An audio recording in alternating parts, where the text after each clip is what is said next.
Dear students, welcome to Brain Batch Academy YouTube channel and also welcome to Daily Current Affairs course in Telugu. This is presented by me. My name is Venkatlakshmi Narayana Kudumala. ఈ క్లాస్లో మనం June 16వ తేదీకి సంబంధించినటువంటి current affairs గురించి discuss చేద్దాం. ఈ current affairs క్లాసెస్కి సంబంధించినటువంటి పీడిఎఫ్ నోట్స్ మొత్తం కూడా మీకు brainbatchacademy.com వెబ్సైట్ ద్వారా అందించడం జరుగుతుంది. So please visit our website brainbatchacademy.com to download this PDF notes. అదేవిధంగా brainbatchacademy.com వెబ్సైట్ ద్వారా ప్రతిరోజు తెలుగు ప్లస్ ఇంగ్లీష్ బోత్ లాంగ్వేజ్లో మీకు కరెంట్ అఫైర్స్ అందించడం జరుగుతుంది. సో మీరు brainbatchacademy.comకి వెళ్ళి ప్రతిరోజు ఈ కరెంట్ అఫైర్స్ కూడా చదువుకోవచ్చు. So these are also very very important. So please follow this website. So అదేవిధంగా ప్రజెంట్ నేను అకాడమీలో ఏపీఎస్సి టీఎస్పీఎస్సి కేటగిరీలో లైవ్ క్లాసెస్ టీచ్ చేయడం జరుగుతుంది. సో ఎవరైనా సరే మీరు ఏపీఎస్సి టీఎస్పీఎస్సి ఎగ్జామ్స్కి ప్రిపేర్ అవుతున్నట్టయితే, సో ఎవరైనా ఫ్రెషర్స్ ఉన్నా సరే డెఫినెట్లీ మీకు ఈ అకాడమీలో కనుక జాయిన్ అయినట్టయితే లైవ్ క్లాసెస్ ఉంటాయి. నాతో పాటు 30+ ఎడ్యుకేటర్స్ మీకు అకాడమీలో అవైలబుల్ ఉన్నారు ఏపీఎస్సి టీఎస్పీఎస్సి కేటగిరీలో. వీళ్ళంతా కూడా ప్రతిరోజు లైవ్ క్లాసెస్ తీసుకోవడం జరుగుతుంది. సో కాబట్టి ఈ క్లాసెస్ అన్ని కూడా ప్రతి ఒక్క కోర్స్ మన ఏపీలో తెలంగాణ 2 స్టేట్స్లో కండక్ట్ చేసినటువంటి ప్రతి ఒక్క ఎగ్జామ్కి సంబంధించినటువంటి ఆన్లైన్ క్లాసెస్ ఇక్కడ అవైలబుల్ ఉంటాయి. సో కాబట్టి ఒక్క సబ్స్క్రిప్షన్తో ఇవన్నీ కూడా మీరు పొందొచ్చు. అదేవిధంగా దీని మీద మళ్ళీ ఎక్స్ట్రాగా 10% ఇన్స్టాంట్ డిస్కౌంట్ మీకు రావాలంటే రెఫరల్ కోడ్ యూస్ చేస్తే సరిపోతుంది. Kudumula live this is my academy plus referral code. So దీని కనుక మీరు యూజ్ చేసినట్లయితే ఎక్స్ట్రాగా 10% ఇన్స్టాంట్ డిస్కౌంట్ మీకు అకాడమీ ప్యాకేజ్ మీద రావడం జరుగుతుంది. అలాగే మనం ప్రతిరోజు ఈవినింగ్ 7 PM అకాడమీ ద్వారా ఇండియన్ ఎకానమీ క్లాసెస్ ఫ్రీగా టీచ్ చేయడం జరుగుతుంది. సో ఇండియన్ ఎకానమీ కోసంగా మీరు ఫ్రీగా 7 PM ప్రతిరోజు కూడా జాయిన్ అయ్యి ఈ క్లాసెస్ వినొచ్చండి. ఎస్, హాయ్ అండి, very good evening all of you, very good evening. So ఈరోజు కరెంట్ అఫైర్స్లో మొదటిగా ఇంపార్టెంట్ డేస్కి సంబంధించినటువంటి కరెంట్ అఫైర్స్ కనుక మనం చూసినట్లయితే, మనం ప్రతి సంవత్సరం కూడా జూన్ 14వ తేదీన ప్రపంచ రక్తదాత దినోత్సవాన్ని జరుపుకుంటున్నాం. సో ఒక వ్యక్తి ఆరోగ్యవంతంగా ఉన్నటువంటి ఒక వ్యక్తి తన యొక్క రక్తాన్ని దానం చేయడం వలన ప్రమాదంలో ఉన్నటువంటి మరొక వ్యక్తి యొక్క ప్రాణాలని కాపాడటానికి ఆ రక్తం ఉపయోగపడుతుంది. సో ఒక వ్యక్తి ప్రమాదంలో ఉన్నప్పుడు ఆ వ్యక్తికి రక్తం చాలా అవసరమైనప్పుడు ఆ రక్తం దొరకకపోయినట్టయితే తను తన యొక్క ప్రాణాన్ని కోల్పోయేటువంటి అవకాశం ఉంది. కాబట్టి ఈ రక్తం యొక్క ఇంపార్టెన్స్ ఏదైతే ఉందో దీని గురించి ప్రతి ఒక్కరికి అవగాహన కల్పించాలి. ప్రతి ఒక్కరు కూడా స్వచ్ఛందంగా తమ యొక్క రక్తాన్ని దానం చేసే విధంగా వారికి దీని గురించి అవగాహన కల్పించాలి అనేటువంటి ఉద్దేశంతో ప్రతి సంవత్సరం కూడా మనం జూన్ 14వ తేదీన ప్రపంచ రక్తదాత దినోత్సవాన్ని జరుపుకుంటున్నాం. World blood donor day. We are celebrating every year on June 14.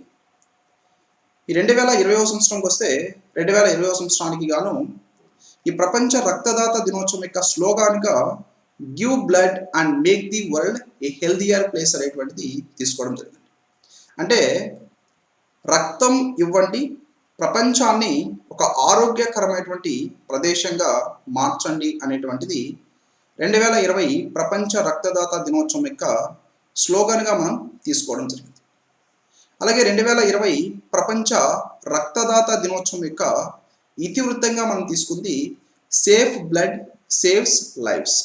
అంటే సురక్షితమైనటువంటి రక్తం ప్రాణాలని కాపాడుతుంది అనేటువంటిది మనం 2020వ సంవత్సరానికి గాను ఈ ప్రపంచ బ్లడ్ డే ఏదైతే బ్లడ్ డోనార్ డే ఏదో ప్రపంచ రక్తదాత దినోత్సవం ఏదో దీని యొక్క క్యాంపైన్ థీమ్గా మనం తీసుకోవడం జరిగింది. సో ఈ విధంగా ప్రతి ఒక్కరిని కూడా మోటివేట్ చేసి ప్రతి ఒక్కరు కూడా తను ఎవ్రీ ఇయర్ 3 to 4 times ఈ విధంగా బ్లడ్ ఇచ్చే విధంగా వారిలో అవగాహన దీని గురించి పెంచి ఈ బ్లడ్ యొక్క ఇంపార్టెన్స్ వాళ్ళకి తెలియచేయాలనేటువంటి ఉద్దేశంతో ఈ విధంగా ఈ స్లోగాన్ కానీ అదేవిధంగా దీనికి సంబంధించిన క్యాంపైన్ థీమ్ కానీ మనం తీసుకోవడం జరిగింది. సేఫ్ బ్లడ్ సేవ్స్ లైఫ్స్ అంటే సురక్షితమైనటువంటి రక్తం ప్రాణాలని కాపాడుతుంది. మనం దానం చేసేటువంటి రక్తం ఇతరుల యొక్క ప్రాణాలని కాపాడడానికి ఉపయోగపడుతుంది. సో కాబట్టి ఈ విధంగా ప్రతి ఒక్కరు కూడా స్వచ్ఛందంగా ముందుకు వచ్చి బ్లడ్ డొనేట్ చేయాలనేటువంటి ఉద్దేశంతో ప్రపంచ రక్తదాత దినోత్సవాన్ని మనం ప్రతి సంవత్సరం కూడా జూన్ 14వ తేదీన జరుపుకుంటున్నాం. అలాగే ప్రతి సంవత్సరం మనం జూన్ 17వ తేదీన ప్రపంచ ఎడారీకరణ వ్యతిరేక దినోత్సవాన్ని జరుపుకున్నాం. World day to combat desertification and drought. Desertification which is nothing but ఎడారీకరణ, డ్రాట్ అంటే కరువు. సో ఎక్కడైతే ఎడారీకరణ జరుగుతుందో అక్కడ కరువు వస్తుంది. ఇక్కడ ఎడారీకరణ అంటే మనకి థార్ ఎడారి ఇలాంటివి కాదండి. మనం నివసిస్తున్నటువంటి జనం నివసిస్తున్నటువంటి ప్రాంతాలు ఏవైతే ఉన్నాయో ఆ ప్రాంతాల్లో ముఖ్యంగా మనం మానవులు చేసేటువంటి అనేక కార్యకలాపాల వల్ల మనం రిలీజ్ చేసేటువంటి గ్రీన్ హౌస్ గ్యాసెస్ కానీ, మనం చేసేటువంటి పొల్యూషన్ కానీ, అదేవిధంగా మనం ఇక్కడ చెట్లని నరికివేయడం కానీ, అడవుల్ని నరికివేయడం కానీ, సో ఇలాంటి అనేక కార్యకలాపాల వలన అక్కడ వర్షాలు పడక ఆ ప్రాంతంలో ఎలాంటి నీరు కూడా దొరక్క అవన్నీ కూడా ఎడారులుగా మారుతున్నాయి. సో ఈ విధంగా నీరు ఆ ప్రాంతంలో దొరకనప్పుడు ఏమవుతుంది, అది ఈ విధంగా ఎడారిగా మారుతుంది. సో అంటే ఆ ప్రాంతంలో ఏ విధమైనటువంటి వ్యవసాయం చేయడానికి అవకాశం ఉండదు, అక్కడ ప్రజలకి జీవనాధారం లేనటువంటి పరిస్థితి ఏర్పడుతుంది. సో దీన్ని మనం కరువు అని చెప్పేసి పిలుస్తాం. సో కాబట్టి ఈ విధంగా ప్రపంచవ్యాప్తంగా ఈ ఎడారీకరణకి అలాగే కరువుకి కారణమైనటువంటి వాటిని ఈ మానవ కార్యకలాపాల్లో భాగంగా వీటిని చేయకుండా వాటిని నిర్మూలించాలనేటువంటి ఉద్దేశంతో ఈ విధంగా మన మానవులు చేసేటువంటి కలుషితం కానీ, రిలీజ్ చేసినటువంటి గ్రీన్ హౌస్ గ్యాసెస్ కానీ, అడవులు నిర్మించడం కానీ, వీటి వలన ఏ విధంగా మనకి వాతావరణంలో గ్రీన్ హౌస్ గ్యాసెస్ ఇలాంటివి చేరి వాతావరణం యొక్క యావరేజ్ టెంపరేచర్ పెరిగి దాని వలన వర్షాలు పడక అదేవిధంగా ఏ విధంగా కరువులు వస్తున్నాయనే దాని గురించి తెలియజేయడం కోసంగా ప్రతి సంవత్సరం జూన్ 17వ తేదీన ప్రపంచ ఎడారీకరణ వ్యతిరేక దినోత్సవాన్ని మనం జరుపుకుంటున్నాం. World day to combat desertification and drought. So అదేవిధంగా మన భారతదేశంలో కూడా United nation convention to combat desertification అని చెప్పేసి COP14 సమావేశాన్ని 2019లో నిర్వహించడం జరిగింది. సో దీన్ని మన భారతదేశం యొక్క రాజధాని అయినటువంటి న్యూఢిల్లీలో నిర్వహించడం జరిగింది. సో అదేవిధంగా ఇంతకుముందు దీనికి ప్రెసిడెన్సీగా వ్యవహరించినటువంటిది చైనా. సో ఈ చైనా దేశం నుంచి మన భారతదేశం ఇక్కడ ప్రెసిడెన్సీగా తీసుకోవడం జరిగింది 2019లో. సో 2019 నుంచి నెక్స్ట్ 2 years పాటు ఈ COP14కి United Nations convention to combat డెజర్టిఫికేషన్కి మన భారతదేశం ప్రెసిడెన్సీగా వ్యవహరించడం జరుగుతుంది. సో మన భారతదేశం తరఫున మన భారతదేశం యొక్క పర్యావరణ శాఖ మంత్రి ప్రకాష్ జవదేకర్ దీనికి ప్రెసిడెన్సీగా వ్యవహరించడం జరుగుతుంది. ప్రపంచ ఎడారీకరణ వ్యతిరేక దినోత్సవం అలాగే దీనికి సంబంధించినటువంటి ఈ summit United nation convention to combat desertification అంటే ఎడారీకరణని నిర్మూలించడం కోసంగా లేకుండా చేయడం కోసంగా తీసుకునేటువంటి చర్యలు. Next science and technology related current affairs కనుక మనం చూసినట్లయితే వ్యవసాయ ప్లాస్టిక్ వ్యర్థాలతో శక్తివంతమైనటువంటి జీవ ఇంధనం ఇటీవల తయారు చేయడం జరిగింది. సో ఐఐటి మద్రాస్కి చెందినటువంటి రీసెర్చర్స్ రీసెంట్గా మైక్రోవేవ్ ప్రాసెస్ ద్వారా వ్యవసాయ ప్లాస్టిక్ వ్యర్థాలతో శక్తివంతమైనటువంటి జీవ ఇంధనాన్ని వీళ్ళు తయారు చేయడం జరిగింది. సో పునరుత్పాదక ఇంధన రంగం ఇప్పుడు మనకి చాలా important. Renewable energy resources, non renewable energy resources అనేవి కొంత టైంకి అవి ఎక్స్పైర్ అయిపోతాయి. సో కాబట్టి ఈ నాన్ రెన్యూబుల్ ఎనర్జీ రీసోర్సెస్ స్థానంలో మనం రెన్యూబుల్ ఎనర్జీ రీసోర్సెస్ తీసుకురావడం జరుగుతుంది.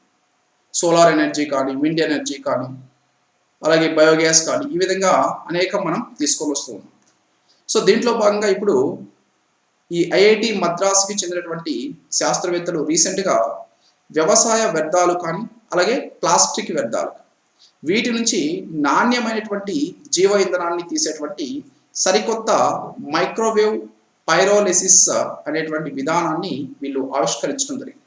మైక్రోవేవ్ పైరోలైసిస్ ఈ విధంగా దీన్ని వీళ్ళు అభివృద్ధి చేయడం జరిగింది. సో ఇక్కడ ఈ టీమ్ యొక్క హెడ్ డాక్టర్ ఆర్ వినుకి సంబంధించిన ఈ బృందం దీన్ని తయారు చేయడం జరిగింది. సో దీంట్లో పర్టికులర్గా వ్యవసాయం నుంచి చెరకు పిప్పిని కానీ, గడ్డి కానీ ఇలాంటివి తీసుకొని వాటిని ఇప్పుడు బయోమాస్గా పిలుస్తారండి. చెరకు పిప్పి కానీ, గడ్డి కానీ ఇలాంటి వాటిని బయోమాస్ అని చెప్పేసి మనం పిలుస్తాం. సో దీన్ని తీసుకుంటారు. వీటిని ఏం చేస్తారంటే ఎక్కువ ఉష్ణోగ్రత దగ్గర ఈ మైక్రోవేవ్ ఏదైతే ఉందో ఇక్కడ ఎక్కువ ఉష్ణోగ్రత వద్ద వాటిని కుళ్ళిపోయే విధంగా చేస్తారు. సో ఈ విధంగా ఈ చెరకు పిప్పి కానీ గడ్డి కానీ ఇలాంటి వాటిని ఎక్కువ ఉష్ణోగ్రత వద్ద కుళ్ళిపోయే విధంగా చేయడాన్ని పైరోలైసిస్ అని చెప్పేసి పిలుస్తుంది. సో దీని ద్వారా ఇంధనాన్ని తయారు చేయడం జరుగుతుంది. ఎప్పుడైతే అది కుళ్ళుతుందో కుళ్ళినప్పుడు దాంట్లో నుంచి మనకి లిక్విడ్ అనేది రావడం జరుగుతుంది. సో అయితే ఈ విధంగా వచ్చినటువంటి లిక్విడ్లో ఆక్సిజనేట్లు ఎక్కువగా ఉంటాయి. సో ఆక్సిజనేట్లని తగ్గించి దాంట్లో హైడ్రోజన్ యొక్క స్థాయిని పెంచడానికి శిలాజ ఇంధనం కంటే కూడా ఈ విధంగా అది చాలా మెరుగైనటువంటి పని చేస్తుంది.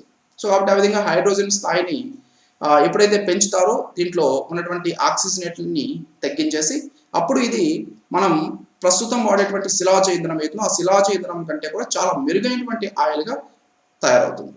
సో ఈ విధంగా ఐఐటి పరిశోధకులు దీన్ని సుసాధ్యం చేయడం జరిగింది. మైక్రోవేవ్ ద్వారా ఈ బయోమాస్ ప్లాస్టిక్ వ్యర్థాలని కలిపి విజయవంతంగా పైరోలైసిస్ వీళ్ళు చేయడం జరిగింది. సో మరోవైపు ఇంధన నాణ్యత పెంచడం కోసంగా జియోలైట్ అనేటువంటి ఉత్ప్రేరకాన్ని వీళ్ళు వినియోగించడం జరిగింది. సో ఈ విధంగా నాణ్యమైనటువంటి జీవ ఇంధనాన్ని రీసెంట్గా వీళ్ళు తయారు చేయడం జరిగింది. ఐఐటి మద్రాస్ శాస్త్రవేత్తలు దీన్ని తయారు చేయడం జరిగింది. పరిశోధకులు దీన్ని తయారు చేశారు. సో నెక్స్ట్ మన ఆంధ్రప్రదేశ్ రాష్ట్రానికి సంబంధించినటువంటి కరెంట్ అఫైర్స్ చూసినట్లయితే 2019-2020 సంవత్సరానికి గాను మన ఆంధ్రప్రదేశ్ రాష్ట్రం యొక్క ముఖ్యమంత్రి రీసెంట్గా ఆంధ్రప్రదేశ్ రాష్ట్రం యొక్క ఆర్థిక సర్వేని రిలీజ్ చేయడం జరిగింది.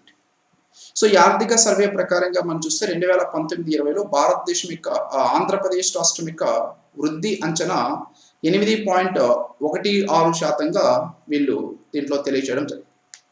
2019-20 ఆంధ్రప్రదేశ్ సామాజిక ఆర్థిక సర్వే ప్రకారంగా ఆంధ్రప్రదేశ్ రాష్ట్రం యొక్క వృద్ధి అంచనా 8.16%. సో ఈ ఆర్థిక సర్వే మనకి చాలా చాలా ఇంపార్టెంట్ అండి. ఏపీ ఎకానమీకి మోస్ట్ ఇంపార్టెంట్ సోర్స్. సో 2019-20 సంవత్సరానికి గాను ఆంధ్రప్రదేశ్ రాష్ట్ర ముఖ్యమంత్రి వైఎస్ జగన్మోహన్ రెడ్డి ఆంధ్రప్రదేశ్ సామాజిక ఆర్థిక సర్వేని ఆవిష్కరించడం జరిగింది. సో దీంట్లో మన ఆంధ్రప్రదేశ్ రాష్ట్రం యొక్క ప్రభుత్వ విధానాలు ఏవైతున్నాయో, ఆంధ్రప్రదేశ్ రాష్ట్రం యొక్క ప్రభుత్వ ప్రాధాన్యతలు ఏవైతే ఉన్నాయో వీటి యొక్క ఆధారంగా ఈ ప్రణాళిక శాఖ కార్యదర్శి విజయ్ కుమార్ దీన్ని రూపొందించినట్టుగా వివరించడం జరిగింది. సో ముఖ్యంగా ఆంధ్రప్రదేశ్ రాష్ట్రంలో నవరత్న పథకాలు తీసుకొచ్చి వీటి ద్వారా రైతులకి నిరుపేదలకి సంక్షేమాలకి ఈ విధంగా సంక్షేమాన్ని తీసుకొచ్చి సంక్షేమానికి పెద్దపీట వేస్తూ వీళ్ళకి ముఖ్యంగా దీని ద్వారా లబ్ధి చేకూర్చేటువంటి ప్రయత్నం మన ప్రభుత్వం ఇప్పుడు చేస్తుంది. సో ఈ విధంగా రైతులు నిరుపేదల సంక్షేమానికి పెద్దపీట వేయడంతో పాటు విద్యా ఆరోగ్య రంగాలకి ప్రాధాన్యం ఇవ్వనున్నట్లుగా ప్రభుత్వం 2019-20 ఆర్థిక సర్వేలో వెల్లడించడం జరిగింది. సో అదేవిధంగా ఆంధ్రప్రదేశ్ రాష్ట్రంలో తీసుకొచ్చినటువంటి నవరత్న పథకాలు ఏవైతున్నాయో ఈ నవరత్న పథకాల అమల్లో భాగంగా వివిధ సంక్షేమ పథకాల ద్వారా ఆంధ్రప్రదేశ్ రాష్ట్ర ప్రజల యొక్క అభివృద్ధికి చర్యలు తీసుకుంటున్నట్లుగా 2019-20 సామాజిక ఆర్థిక సర్వేలో తేరగా వివరించడం జరిగింది. సో ఈ సర్వే ప్రకారంగా మనం చూసినట్లయితే ఆంధ్రప్రదేశ్ రాష్ట్రం యొక్క వృద్ధి అంచనా 2019-20 ఆర్థిక సంవత్సరంలో 8.16%. సో అంటే ఇది మనం 2019-20 ధరల ప్రకారంగా చూసినట్లయితే మన ఆంధ్రప్రదేశ్ రాష్ట్రం యొక్క స్థూల ఉత్పత్తి 9,72,782 కోట్ల రూపాయలుగా వీళ్ళు అంచనా వేయడం జరిగింది. ఇది 2018-19 సంవత్సరంతో పోల్చినట్లయితే 12.73% వృద్ధిని నమోదు చేసినట్లుగా వీళ్ళు ఈ సామాజిక ఆర్థిక సర్వేలో తెలియజేయడం జరిగింది. సో అదేవిధంగా స్థిర ధరల ప్రకారం 2019-20లో ఆంధ్రప్రదేశ్ రాష్ట్రం 8.16% వృద్ధిని నమోదు చేసుకుంటున్నట్లుగా వీళ్ళు అంచనా వేయడం జరిగింది. సో ఇదే కాలంలో మన భారతదేశం యొక్క వృద్ధిని కనుక చూసినట్లయితే 5%గా ఉందండి. 2019-20లో మొత్తం భారతదేశం యొక్క వృద్ధి 5%గా ఉంది. అయితే ఆంధ్రప్రదేశ్ రాష్ట్రం యొక్క వృద్ధి మాత్రం 8.16%గా ఉంది. సో అంటే మన దేశం యొక్క వృద్ధి కంటే కూడా ఆంధ్రప్రదేశ్ రాష్ట్రం యొక్క వృద్ధి ఇక్కడ ఎక్కువగా నమోదవడం జరిగింది. అదేవిధంగా 2019-20లో ముందస్తు అంచనాల ప్రకారం ఆంధ్రప్రదేశ్ వ్యవసాయ రంగ స్థూల అదనపు విలువలో 18.96%, ఉద్యానవనంలో 11.6 అదనపు విలువ 18.96%, ఉద్యానవనంలో 11.67%, పశుసంవర్ధకంలో 4.53% వృద్ధి నమోదైనట్లుగా వీళ్ళు ఈ ఆర్థిక సర్వేలో తెలియచేయడం జరిగింది. అలాగే ఆంధ్రప్రదేశ్ రాష్ట్రం యొక్క పారిశ్రామిక రంగంలో 2011-2012 స్థిర ధరల ప్రకారంగా 5.67% వృద్ధిని సాధించినట్లుగా అంచనా వేయడం జరిగింది. అలాగే ఆంధ్రప్రదేశ్ రాష్ట్రం యొక్క సేవా రంగంలో 9.11% వృద్ధి సూచనలు కనిపిస్తున్నట్లుగా వీళ్ళు ఈ ఆర్థిక సర్వేలో పేర్కొనడం జరిగింది. అండ్ 2019-20లో ప్రస్తుత ధరల ప్రకారం ఆంధ్రప్రదేశ్ రాష్ట్రం యొక్క తలసరి ఆదాయం 1,69,519 రూపాయలుగా వీళ్ళు పేర్కొన్నారు. ఆంధ్రప్రదేశ్ రాష్ట్రం యొక్క తలసరి ఆదాయం 2019-20లో ప్రస్తుత ధరల ప్రకారం 1,69,519 రూపాయలు. సో ఇది మన దేశం యొక్క తలసరి ఆదాయం కంటే కూడా 35,087 రూపాయల ఎక్కువ అని చెప్పేసి వీళ్ళు తెలియజేసినారు. అలాగే 2018-19తో పోలిస్తే 12.14% వృద్ధి ఈ విధంగా తలసరి ఆదాయంలో కూడా నమోదైనట్టుగా మన ఆంధ్రప్రదేశ్ రాష్ట్రం యొక్క సామాజిక ఆర్థిక సర్వేలో అంచనా వేసి తెలియచేయడం జరిగింది. అలాగే సేవలు మనం తీసుకున్నట్టయితే మన ఆంధ్రప్రదేశ్ రాష్ట్రంలో ప్రజలకి ఎక్కువగా సేవలు అందించడం జరుగుతుంది. సో దీనికోసం ఆంధ్రప్రదేశ్ రాష్ట్రంలో అట్టడుగు స్థాయి నుంచి ఈ సేవలు అందించాలనేటువంటి ఉద్దేశంతో గ్రామ వార్డు సచివాలయాలు తీసుకొచ్చారు. ఈ గ్రామ వార్డు సచివాలయాల్లో ఓవరాల్గా మనం చూసినట్టే 15,004 సచివాలయాల్లో 1,18,509 మంది వివిధ శాఖలకి చెందినటువంటి సిబ్బందులు, అలాగే 2,61,216 మంది వాలంటీర్లని నియమించినట్టుగా ఆర్థిక సర్వేలో తెలియచేయడం జరిగింది. సో వీటి ద్వారా ఆంధ్రప్రదేశ్ రాష్ట్రంలో ఏర్పాటు చేసినటువంటి గ్రామ వార్డు సచివాలయాల ద్వారా 541 సేవల్ని ప్రజలకి అందజేస్తున్నట్టుగా ఆర్థిక సర్వే తెలియజేసింది.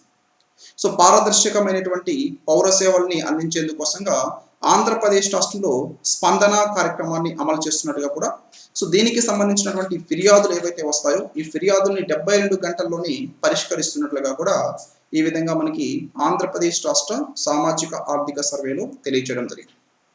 సో ఆంధ్రప్రదేశ్ రాష్ట్రంలో పరిశ్రమల ఏర్పాటుతో 1.17 లక్షల మందికి ఉపాధి కల్పించడం జరుగుతుంది.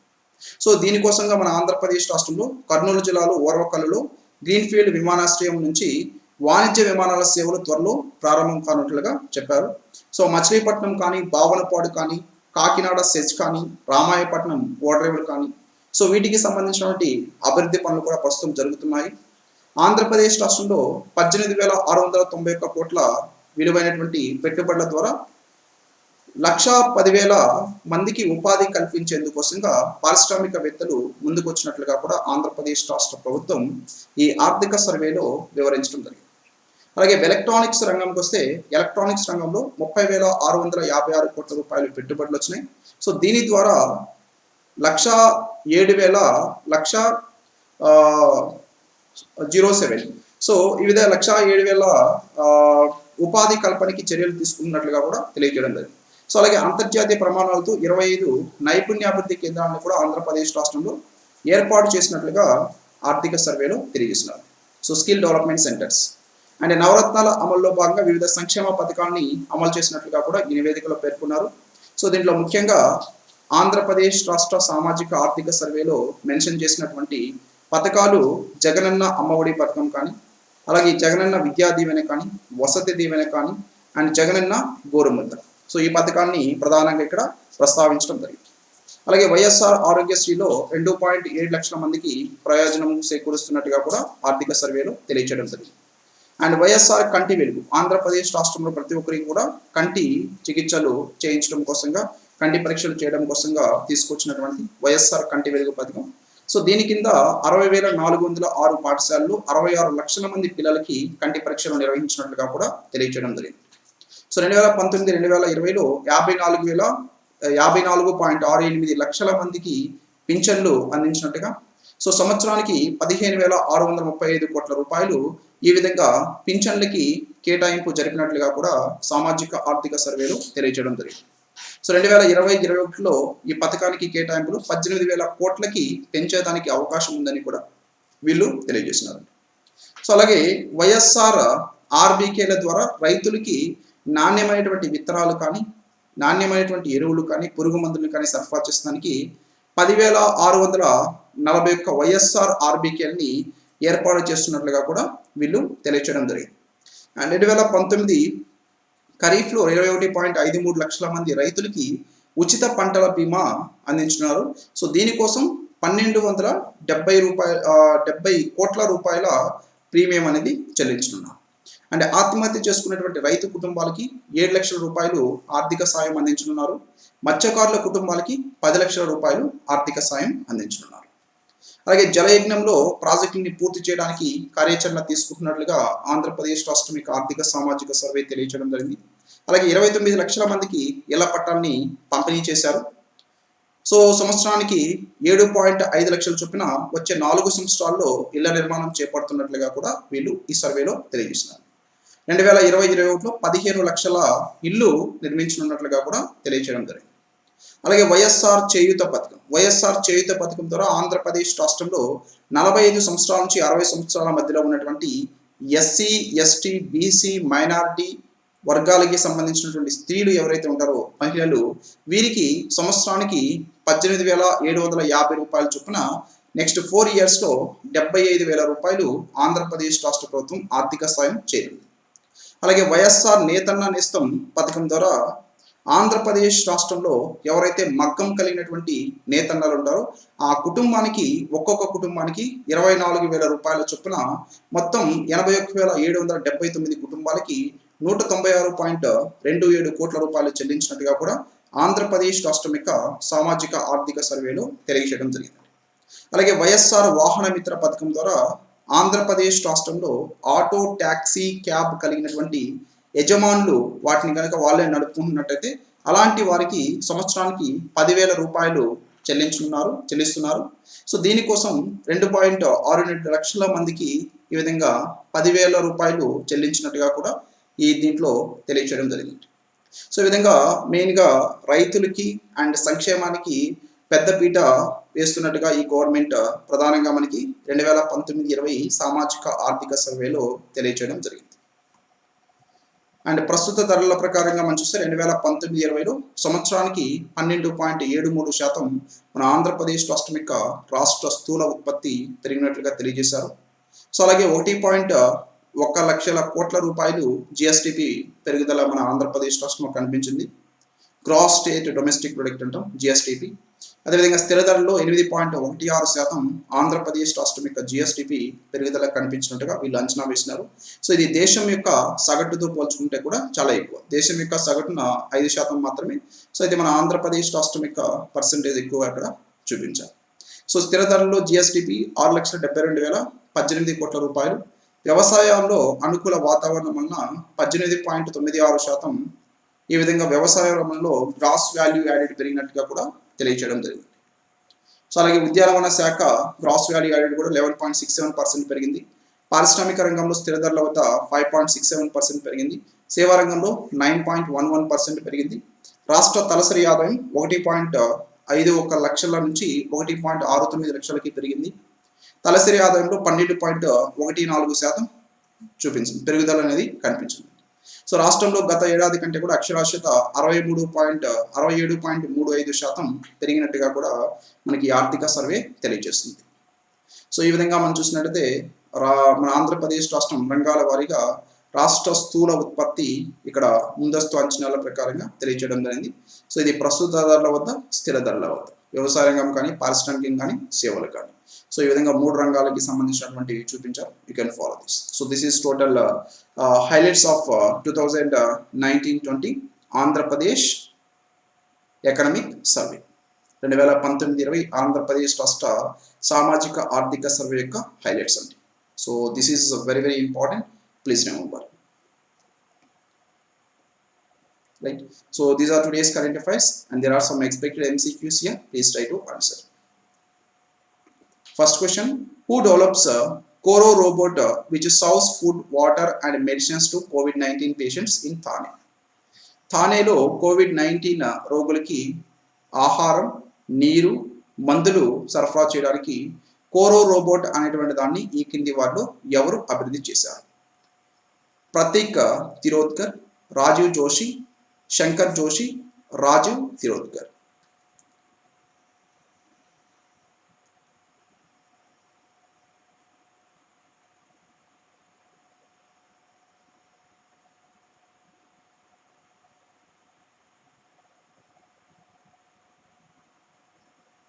Yes, please answer, guys.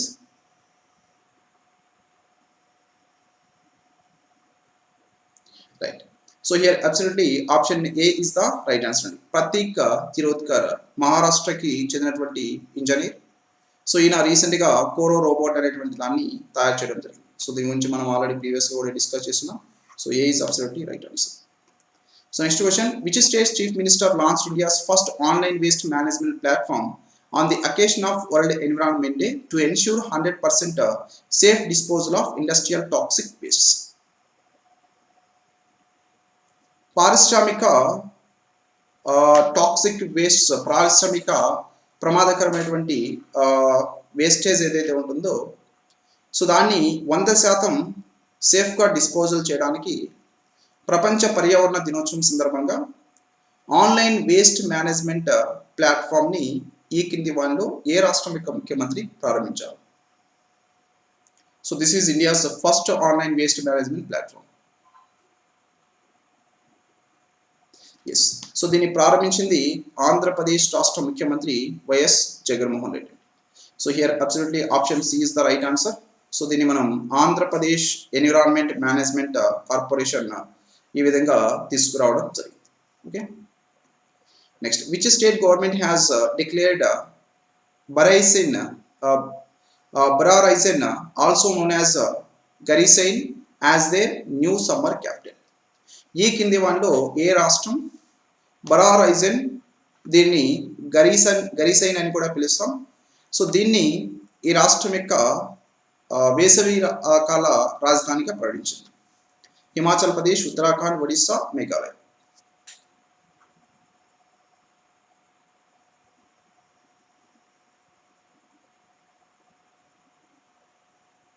Right. So here absolutely option D is the right answer. So Uttarakhand రాష్ట్రం యొక్క రాజధాని డెహ్రాడూన్. సో ఈ డెహ్రాడూన్ వింటర్ క్యాపిటల్. సో అదేవిధంగా రీసెంట్గా బరైసెన్ని దీని యొక్క, సో దీని వచ్చేసి బరారైజన్ అంటాం. సో అదేవిధంగా గరిసైన్ అని కూడా దీన్ని పిలవడం జరుగుతుంది. సో దీన్ని రీసెంట్గా ఈ రాష్ట్రం యొక్క సమ్మర్ క్యాపిటల్గా ప్రకటించడం జరిగింది, సమ్మర్ క్యాపిటల్. సో ఈ విధంగా మన భారతదేశంలో ప్రస్తుతం జమ్మూ కాశ్మీర్కి 2 క్యాపిటల్స్ ఉన్నాయి, which is a union territory Jammu, అదేవిధంగా దీనికి సంబంధించి శ్రీనగర్. జమ్మూ, శ్రీనగర్ ఇవి రెండు కూడా జమ్మూ కాశ్మీర్ యొక్క క్యాపిటల్స్, 2 క్యాపిటల్స్. సో దాని తర్వాత మన భారతదేశంలో ఈ విధంగా 2 క్యాపిటల్స్ కలిగి ఉన్నటువంటి రాష్ట్రం ఉత్తరాఖండ్, డెహ్రాడూను, అదేవిధంగా గరిసైన్, ఇవి రెండు కూడా ప్రస్తుతం ఉత్తరాఖండ్ యొక్క Capitals. Next, which Indian Navy ship reached Port Victoria in Seychelles to provide COVID-19 related missions under Mission Sagar? Mission Sagar కింద COVID-19కి సంబంధించినటువంటి మందులు అందించడం కోసంగా సిషెల్స్లోని పోర్ట్ విక్టోరియా చేరుకున్నటువంటి నావీ షిప్ ఈ కింది వాటిలో ఏమిటి? తల్వార్, విక్రమాదిత్య, శివాలిక్, కేసరి.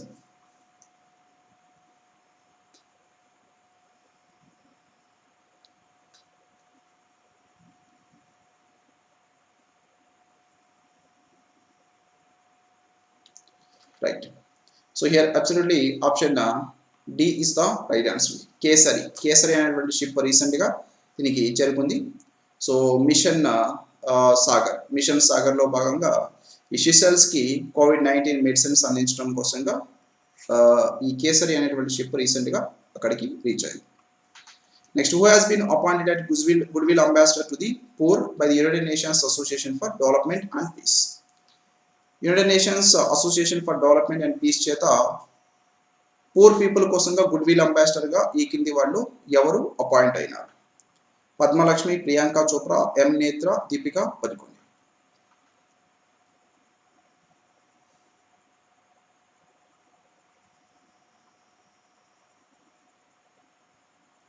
రైట్.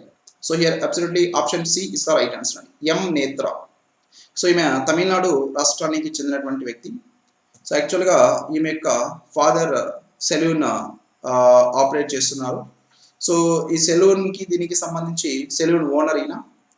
సో ఈమె యొక్క చదువు కోసం ఆయన 5 lakh రూపీస్ సేవ్ చేస్తున్నారు. ఈ 5 lakh రూపీస్ని రీసెంట్గా COVID-19 కారణంగా పేదవారికి ఫుడ్ అందించడం కోసంగా అది మొత్తం కూడా పంచిపెట్టడం జరిగింది. సో అందువలన ఈయన చేసినటువంటి దానం ఏదో దీనికి ఇప్పుడు ఎం నేత్రాని పూర్ పీపుల్కి గుడ్ విల్ అంబాసిడర్గా ప్రకటించడం జరిగింది. United Nations Associations for Development and Peace. So C is absolutely right answer. She belongs to Tamil Nadu state.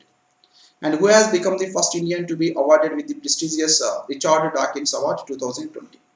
2020 ప్రముఖ రిచార్డ్ డాకిన్స్ అవార్డు విజేతగా నిలిచినటువంటి వారు ఈ కింది వారిలో ఎవరు? Javed Akhtar, Gulzar, Irshad Kamil and Sameer Anjaan.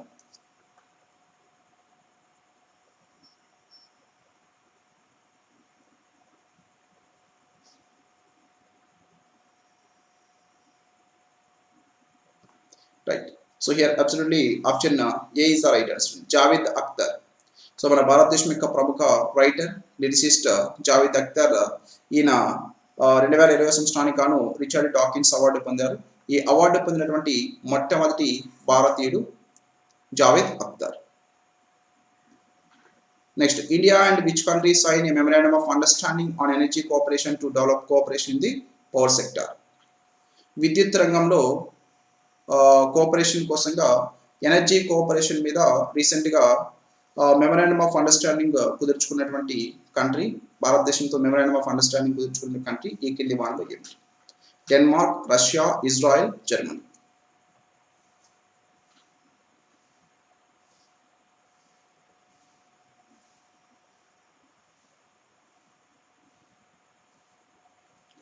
Right. So here absolutely option A is the right answer. Denmark. So మనం already దీన్ని discuss చేసినాం. Next, world oceans day is celebrated on which among the following day. ప్రపంచ మహాసముద్రాల దినోత్సవాన్ని ఎప్పుడు జరుపుకుంటారు? June 5, June 8, June 4, June 6.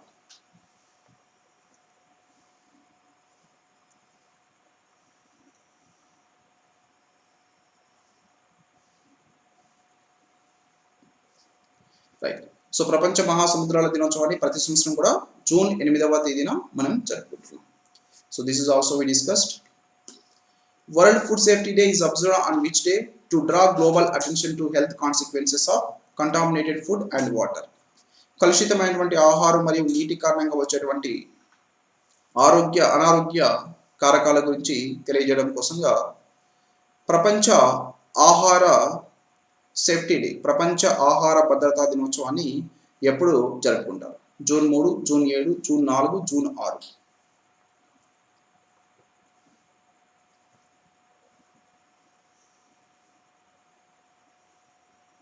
Right.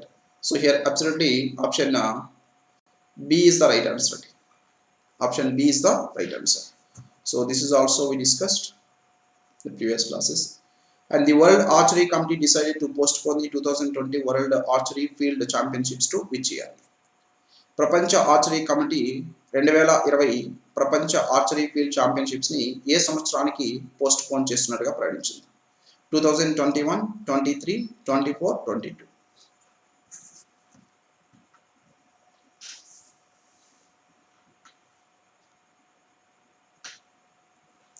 Yes. So here absolutely option D is the right answer. 2022 సంవత్సరానికి వీటిని పోస్ట్ పోన్ చేస్తున్నట్టుగా ప్రకటించడం జరిగింది. Okay. 2022.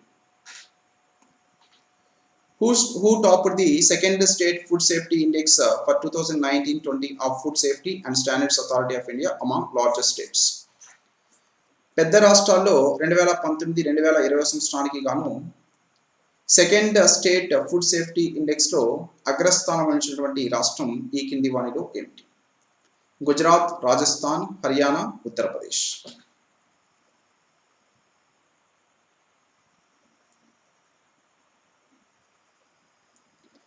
రైట్.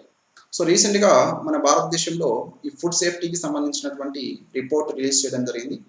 సో ఇది మన భారతదేశంలో రెండవ report, second state food safety index for 2019-20.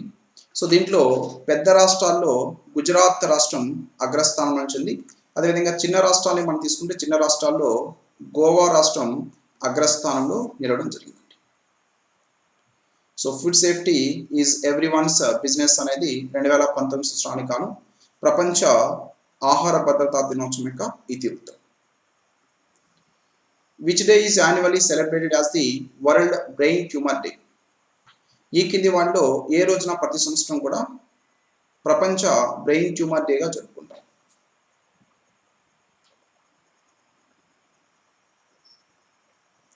Right. So here absolutely option B is the right answer. June 8న మనం ప్రతి సంవత్సరం కూడా ప్రపంచ బ్రెయిన్ ట్యూమర్ దినోత్సవంగా జరుపుకుంటున్నాం. Next, world bank has projected that the global economy will witness the deepest ever recession and the economy is expected to shrink by around how much percent in 2020? World bank ప్రపంచ bank ప్రకారంగా ప్రపంచ economy 2020వ సంవత్సరానికి గాను ఎంత శాతం నమోదవుతుంది? 3.2%, 2.2%, 4.2% and 5.2%. So this is in minuses.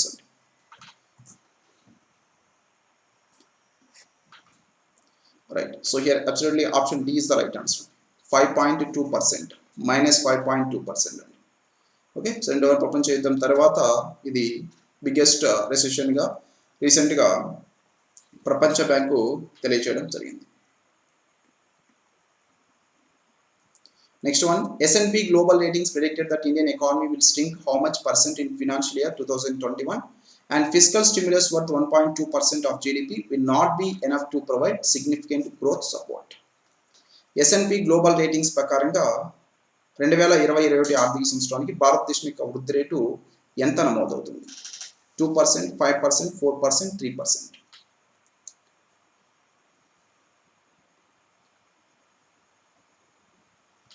Right. So here absolutely option B is the right answer. So మన భారతదేశం యొక్క వృద్ధి రేటుకు వచ్చేసరికి ఇక్కడ -5%గా నమోదవుతున్నట్లుగా రీసెంట్గా S&P గ్లోబల్ రేటింగ్స్ అంచనా వేసి తెలియజేయడం జరిగింది. -5%. Next, Fitch Ratings stated that India's economy is forecast to grow with a sharp growth rate of how much percent in 2021 if the country avoids further deterioration in financial sector health. So 2021కి గాను భారతదేశం యొక్క వృద్ధి rate Fitch ratings ప్రకారంగా ఎంత నమోదవుతుంది? 9.5%, 5.5%, 6.5% and 7.5%.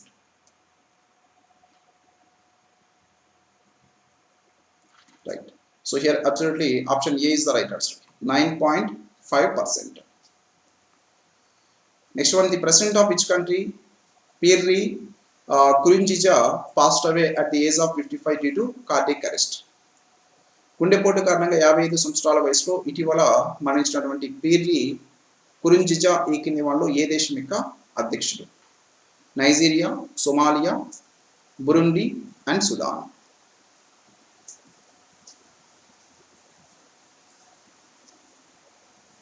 Right. So ఇతను వచ్చేసి Burundi దేశం యొక్క అధ్యక్షుడు, రీసెంట్గా మరణించడం జరిగింది. సో మనం ఆల్రెడీ దీని గురించి డిస్కస్ చేస్తున్నాం. Next one, world day against child labour is observed on which among the following day every year? World day against child labour ప్రతి సంవత్సరం కూడా ఎప్పుడు జరుపుకుంటాం?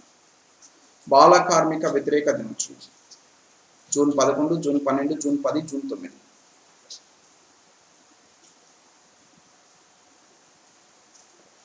రైట్. సో బాల కార్మిక వ్యతిరేక దినోత్సవాన్ని ప్రతి సంవత్సరం కూడా మనం జూన్ 12వ తేదీన జరుపుకుంటున్నాం.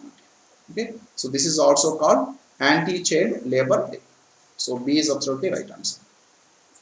Next, who has won the prestigious 2020 World Food Prize, which is considered to be equivalent to Nobel Prize in the field of agriculture? వ్యవసాయ రంగంలో నోబెల్ బహుమతికి సమానంగా చెప్పుకునేటువంటి ప్రపంచ ఆహార బహుమతిని 2020 సంవత్సరానికి గాను ఈ కింది వాళ్ళు ఎవరు పొందారు?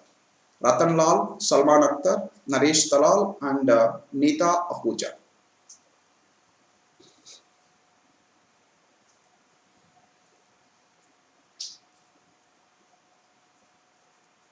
Right. So here absolutely option A is the right answer.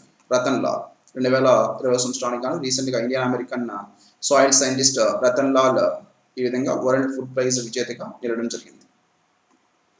Right. So these are today's current affairs. So తప్పకుండా ఈ వీడియో మీకు నచ్చినట్లయితే లైక్ చేయండి and also share this video with your friends. Also subscribe our channel brain buzz academy for more videos And if you have any queries, if you have any questions, please comment in the below comment section. Thank you very much.